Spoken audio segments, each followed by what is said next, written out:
एक बार मृत्यु के देवता ने अपने एक दूत को धरती पर भेजा।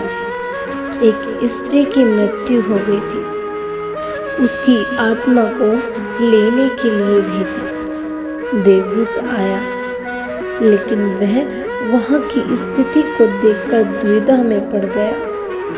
उसने देखा कि 3 छोटी छोटी बच्चियां उस स्त्री के पास पड़ी रो रही हैं।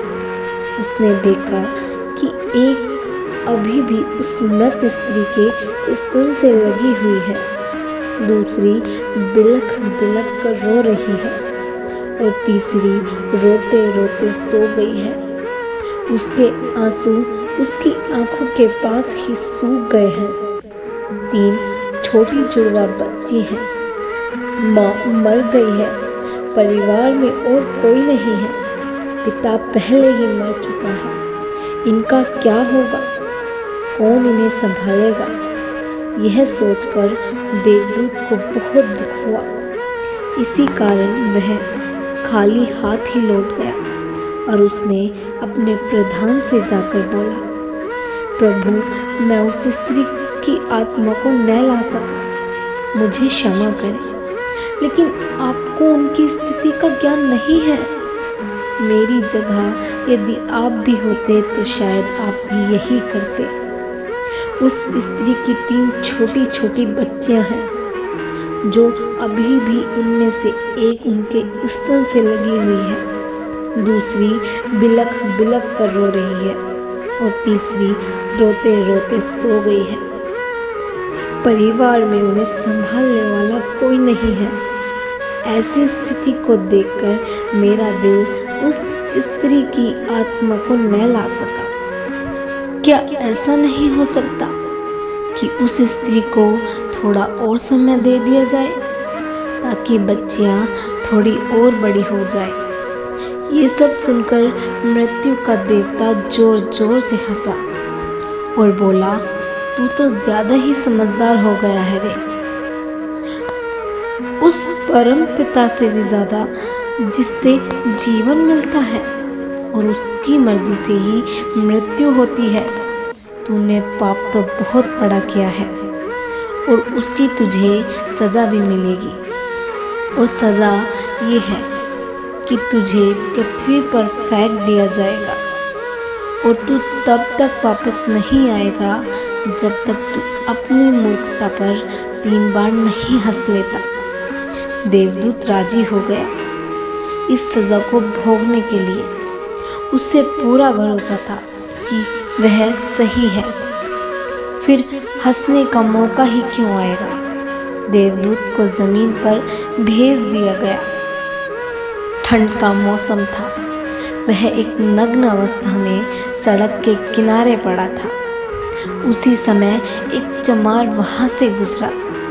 वह कुछ पैसों की व्यवस्था करके ठंड में अपने बच्चों के लिए गर्म कपड़े व कंबल लेने के लिए बाजार जा रहा था।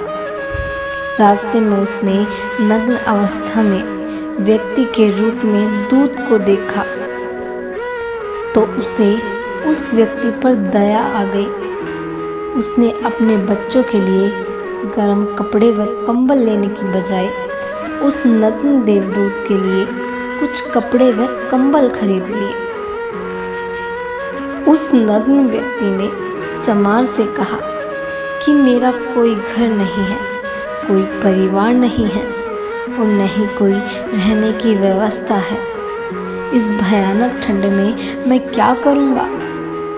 उस चमार व्यक्ति ने दूत से कहा, तू चिंता मत कर, तू मेरे साथ मेरे घर में रह सकता है, किंतु ध्यान रखना, मैं अपनी पत्नी और बच्चों के कपड़े के लिए जो पैसे लाया था, उससे मैंने तेरे लिए कंबल और कपड़े खरीद लिए और अब तुझे घर ले जा रहा हूँ। इसलिए मेरी पत्नी गुस्सा जरूर होगी और शायद बुरा भला भी कहेगी, लेकिन तू परेशान मत होना। कुछ दिनों में सब कुछ ठीक हो जाएगा। उस देवदूत को लेकर चमार घर पहुंचा। अब न तो चमार को पता था कि वह जिसे ले जा रहा है वह देवदूत है, और न ही उसकी पत्नी को पता था कि जो घर आया है वह देवदूत है, जिसके आते ही घर में धन की बाढ़ आ जाती है। जैसे ही चमार देवदूत को लेकर घर पहुंचा और पत्नी को सारी घटना बताई, तो पत्नी आग बबूला हो गई और वह चमार पर बरस पड़ी। उसने चमार को बहुत बुरा भला कहा। उसने चमार को न जाने गुस्से में बहुत कुछ कहा। उस दिन देवदूत पहली बार हंसा। चमार ने पूछा, क्या बात है, तुम हंसे क्यों? देवदूत ने कहा, जब मैं 3 बार हंस लूंगा तब बता दूंगा, और तुम्हें हंसने का कारण भी बता दूंगा। देवदूत पहली बार हंसा क्योंकि उसे लगा कि चमार की पत्नी यह भी नहीं देख पा रही कि देवदूत घर में आया है, जिसके आते ही घर के हजारों राजद्वारों के दरवाजे खुल जाते हैं। लेकिन उसकी भी क्या गलती थी, क्योंकि व्यक्ति देख ही कितना पाता है। वह तो बस इतना ही देख पा रही थी कि बच्चों के कपड़े व कंबल चले गए। जो खो गया उसे तो वह देख पा रही थी, और जो मिल गया वह उसे न देख सकी। तो देवदूत हंसा क्योंकि उसे लगा कि वह उसकी मूर्खता है। वह देवदूत को नहीं देख पा रही है। अब क्योंकि वह देवदूत था, इसीलिए उसने 10 दिन में ही चमार का सारा काम सीख लिया, और वह भी जूते बनाने लग गया। और सिर्फ कुछ ही महीनों में उसके जूते इतने बिके कि चमार अत्यधिक अमीर हो गया।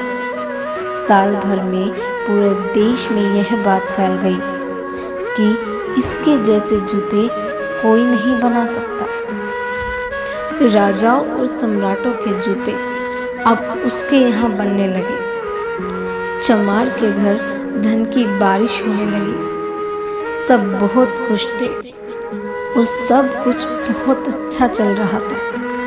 एक दिन चमार के पास सम्राट का एक आदमी आया और बोला, ये चमड़ा बहुत कीमती है, आसानी से कहीं नहीं मिलता, कोई गलती नहीं होनी चाहिए।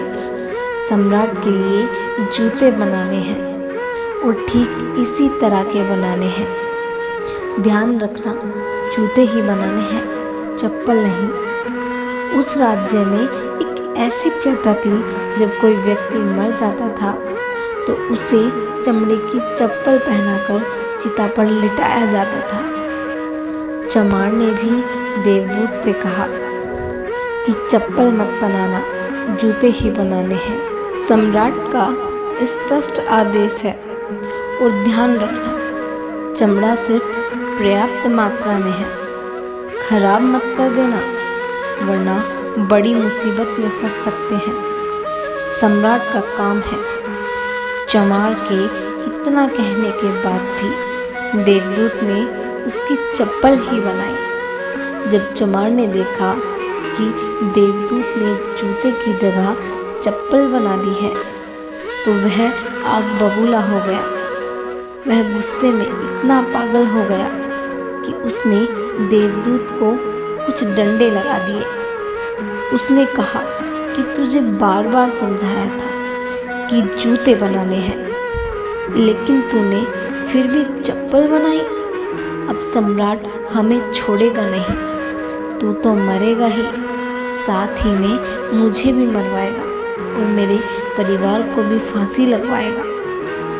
इतना सुनते ही देवदूत हंसने लगा। उसी समय पीछे से दौड़ता दौड़ता भागता हुआ सम्राट का एक आदमी आया।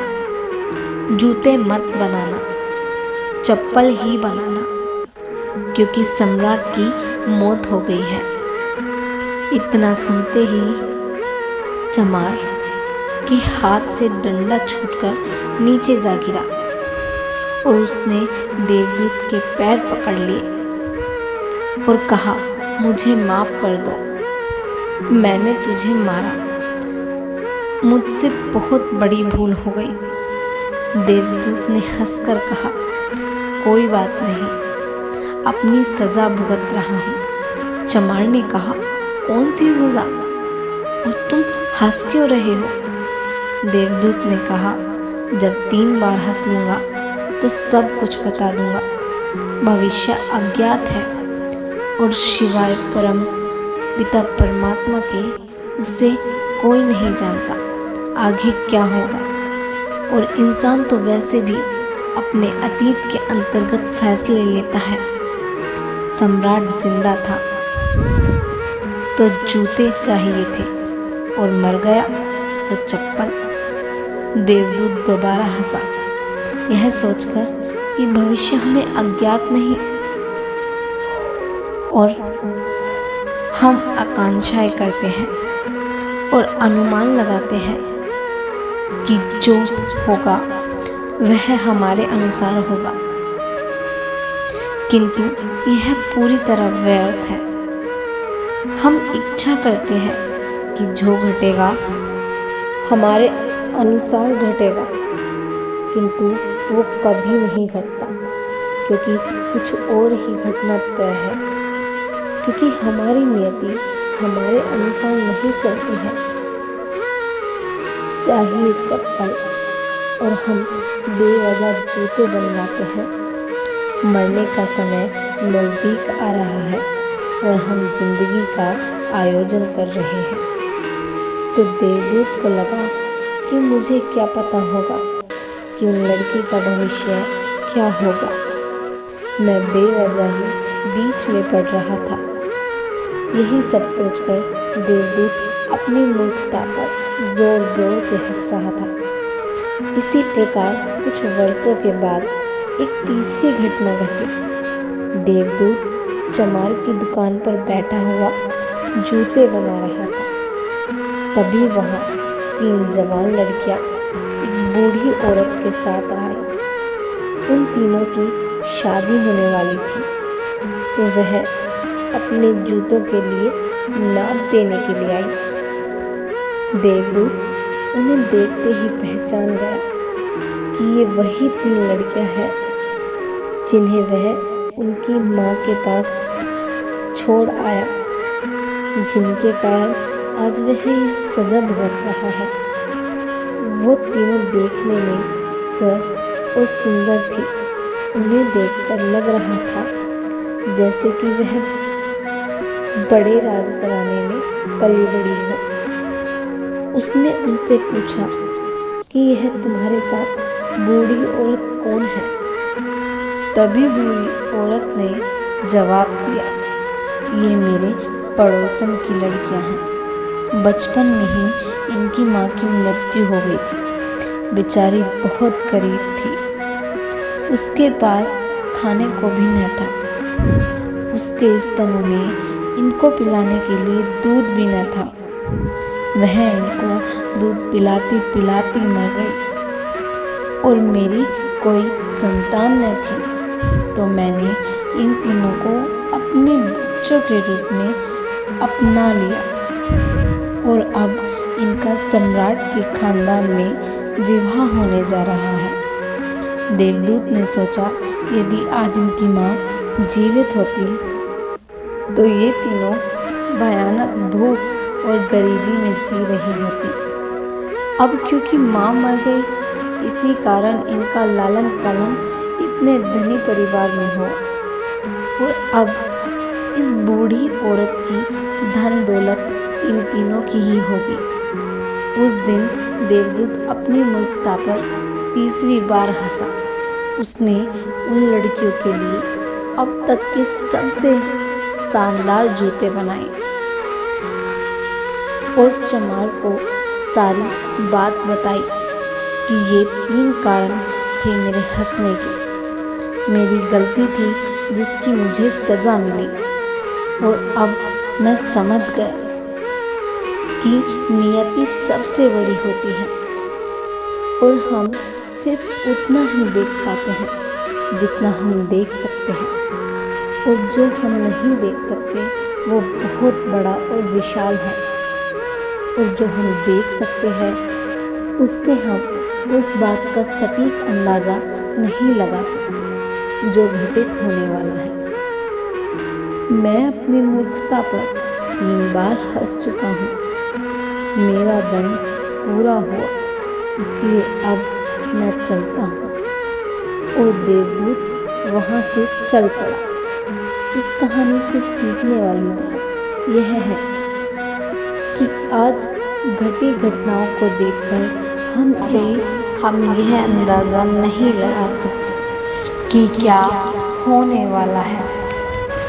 ईश्वर जो भी करता है अपने अनुकूल करता है।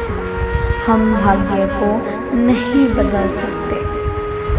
इस बात को एक उदाहरण के साथ भी समझा जा सकता है। जो होनी होती है वो होकर ही रहती है। जैसे राजा जनक ने अपनी पुत्री सीता के लिए राजकुमार ढूंढा,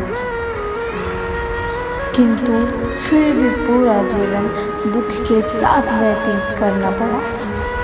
इसी प्रकार हमें इससे यही सीख मिलती है, जो होनी होती है वो होकर ही रहती है।